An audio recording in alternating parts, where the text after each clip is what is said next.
Assalamualaikum warahmatullahi wabarakatuh. Selamat pagi, salam sejahtera untuk kita semua. Di sini saya Abdul Razak, Muhammad Khairul Hamzah, dan Dimas Yahya Ningrat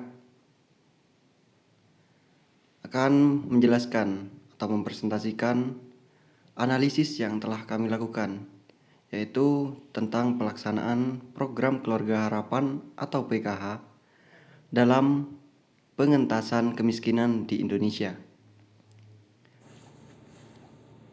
Baik, saya perjelas lagi. Untuk studi kasusnya kami ambil dari proses pelaksanaan program Keluarga Harapan di Kota Probolinggo. Tak lupa yang terhormat dan terima kasih kami kepada Bapak Husni Mubarok selaku dosen pengampu mata kuliah Sistem Pemerintahan Daerah.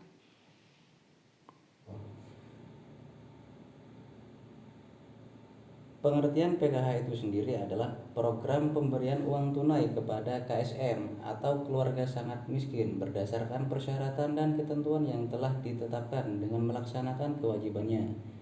Program semacam ini secara internasional dikenal sebagai program Conditional Cash Transfers atau program bantuan tunai bersyarat. Persyaratan tersebut dapat berupa kehadiran di fasilitas pendidikan, misalnya bagi anak yang sekolah, ataupun kehadiran di fasilitas kesehatan, misalnya balita atau bagi ibu yang hamil. Pelaksanaan PKH juga mendukung upaya pencapaian tujuan pembangunan milenium. 5 komponen tujuan milenium development goals yang akan terbantu oleh PKH yaitu pengurangan penduduk miskin dan kelaparan, pendidikan dasar, kesetaraan gender, pengurangan angka kematian bayi dan balita, pengurangan kematian ibu melahirkan.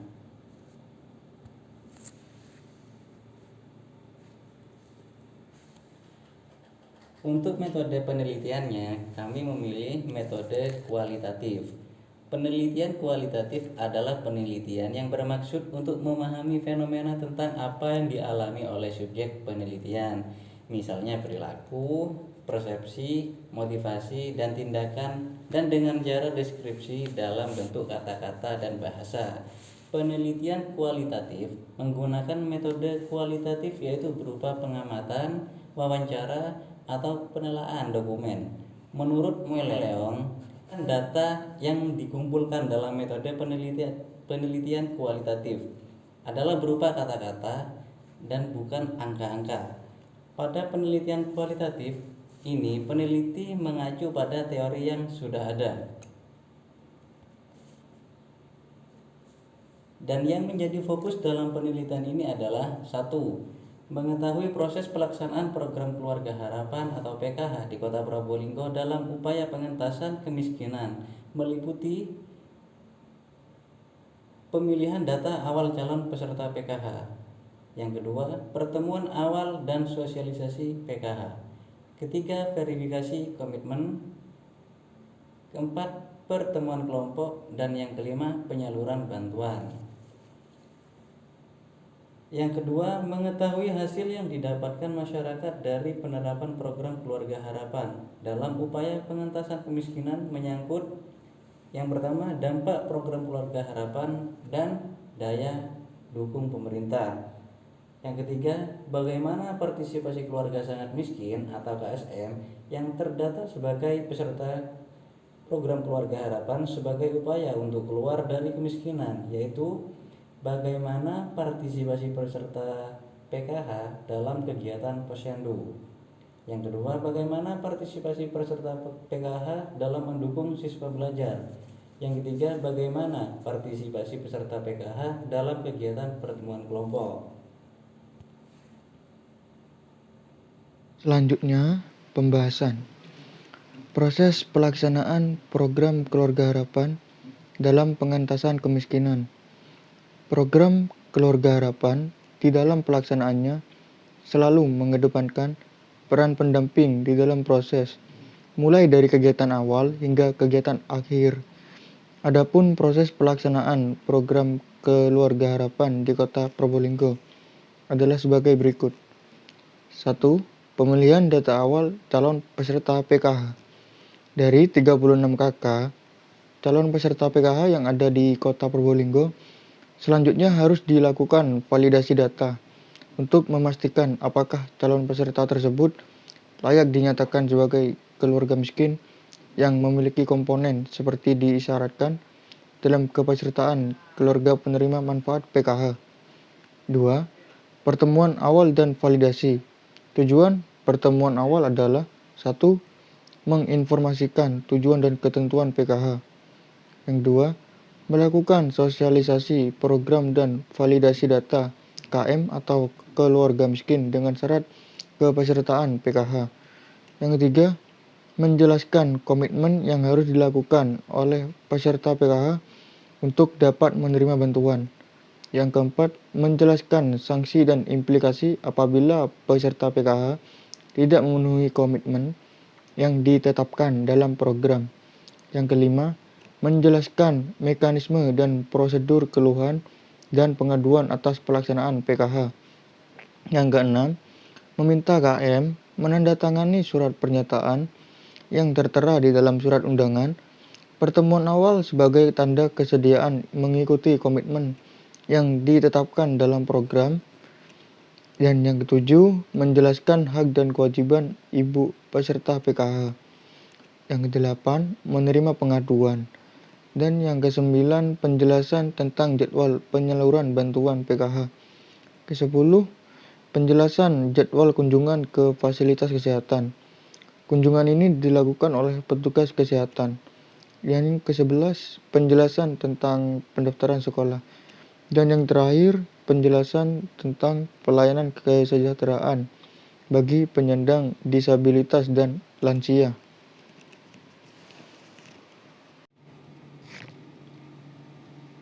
Kemudian yang keempat, verifikasi komitmen.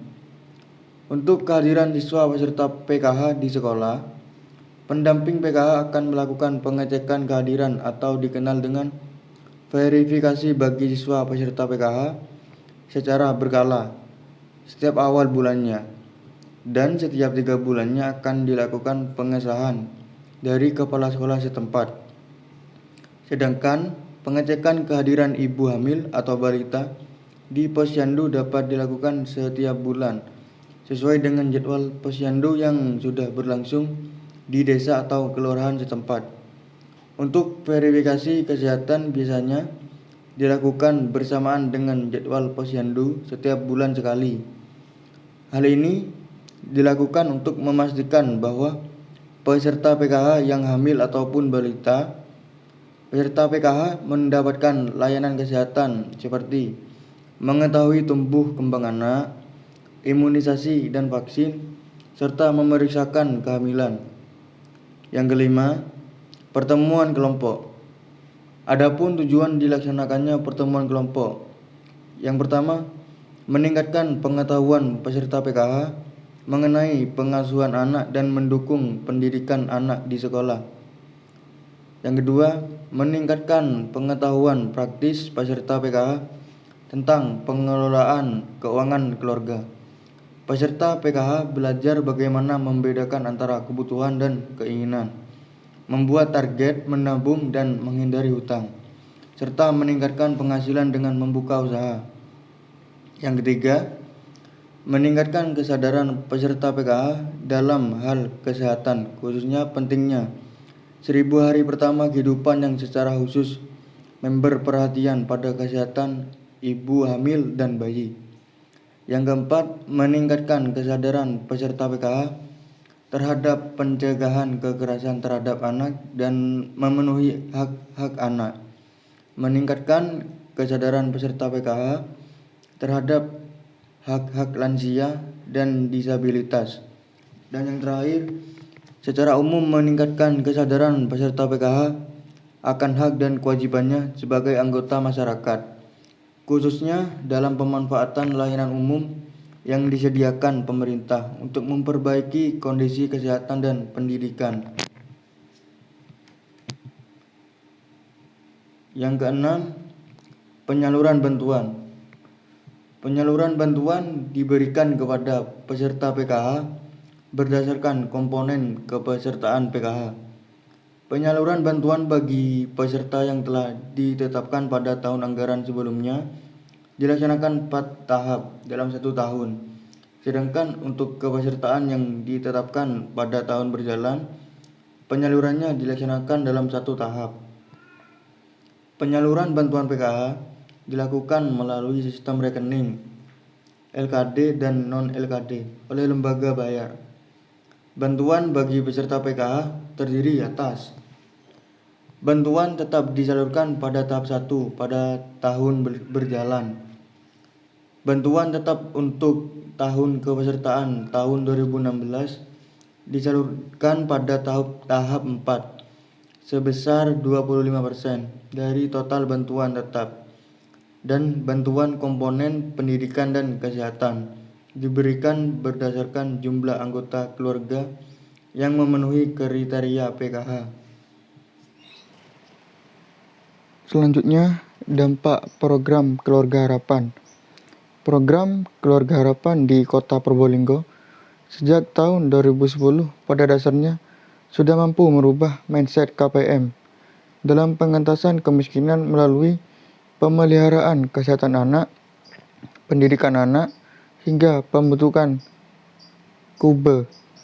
KPM yang sebelumnya memiliki kesadaran yang rendah untuk memeriksakan kesehatan anak dan menyekolahkan anak sampai tingkat SMA, perlahan mulai menyadari bahwa kesejahteraan keluarga didasari oleh kesehatan dan pendidikan.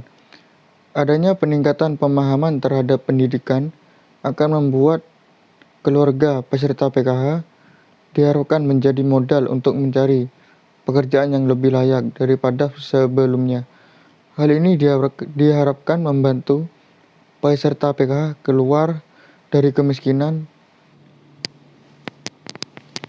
Baik, selanjutnya partisipasi peserta PKH dalam kegiatan Posyandu. Menurut Soeharto, tahun 2014, tentang pembangunan sosial, di mana yang menjadi pusat perhatian pendekatan mencakup pendidikan, kesehatan, ketenagakerjaan, jaminan sosial, dan pengentasan kemiskinan. Bahwa pentingnya kesehatan umat manusia menjadi salah satu sektor dalam meningkatkan kualitas kehidupan manusia secara paripurna. Sehingga pentingnya partisipasi dalam proses yang berhubungan dengan aspek upaya yang dapat mempengaruhi keselamatan, kesejahteraan, dan pengembangan masyarakat. Human safety, welfare, and community development. Baik dari kader Posyandu dalam melaksanakan Posyandu, pendamping PKH dalam membantu kader mensosialisasikan manfaat pelaksanaan Posyandu, termasuk peserta PKH sebagai sasaran program Keluarga Harapan dalam mengikuti program-program kesehatan di masyarakat yang tidak hanya mengontrol kesehatan bayi, tapi juga program kesehatan ibu hamil dapat menjadi indikator dalam pembangunan kesejahteraan sosial.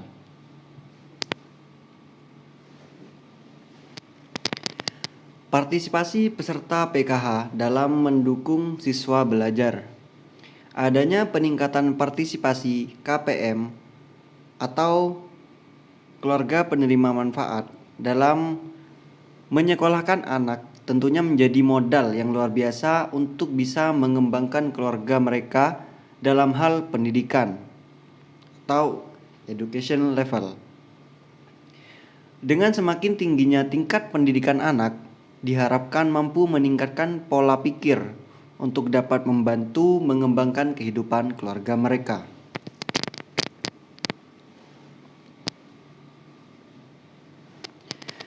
Partisipasi peserta PKH dalam kegiatan pertemuan kelompok.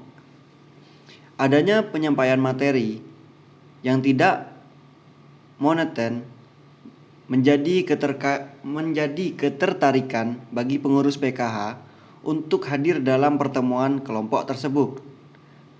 Bahkan tidak jarang pengurus PKH mengajak serta anaknya hadir di pertemuan karena merasa materi yang disampaikan oleh pendamping PKH juga penting bagi anaknya, Seperti dalam materi pengasuhan anak, diajarkan bagaimana orang tua belajar untuk menghargai partisipasi anak dan tidak berperilaku kasar dalam pengasuhan anak di rumah. Peningkatan partisipasi pengurus PKH dalam pertemuan kelompok ini tidak hanya ditunjukkan dari kehadiran mereka dalam pertemuan, tetapi juga dalam hal berpartisipasi di dalam penyampaian materi oleh pendamping PKH. Pengurus PKH yang pada awalnya masih malu-malu untuk bercerita di depan umum, semakin lama semakin berani untuk tampil memberikan contoh perilaku baik dalam pengasuhan anak dan mengarahkan anggota lain dalam mengambil inisiatif dalam kegiatan.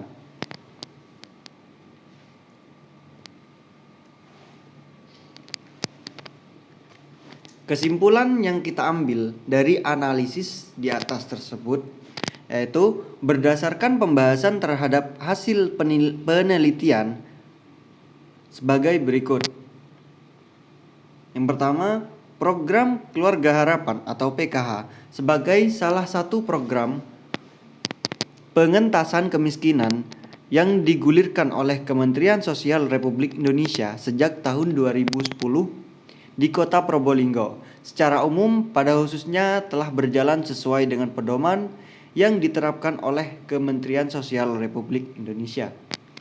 Proses pelaksanaan PKH yang mencakup 1. Pemilihan data awal calon peserta PKH. 2. Pertemuan awal dan validasi. 3. Verifikasi komitmen. 4. Pertemuan kelompok. Dan 5. Penyaluran bantuan sudah berjalan sesuai dengan mekanisme dalam pedoman pelaksanaan program Keluarga Harapan. Yang kedua, pelaksanaan program Keluarga Harapan telah menciptakan perubahan mindset KPM PKH dalam pemeriksaan kesehatan balita, pendidikan anak, dan peningkatan ekonomi keluarga. Pemberian pemahaman oleh pendamping membuat KPM sadar pentingnya kesehatan balita, pendidikan anak, dan pemenuhan kebutuhan keluarga. Penelitian ini juga menunjukkan peran pemerintah, daerah, maupun kelurahan untuk mendukung peningkatan taraf hidup keluarga miskin peserta PKH dalam pemberian komplementaritas bantuan keluarga miskin.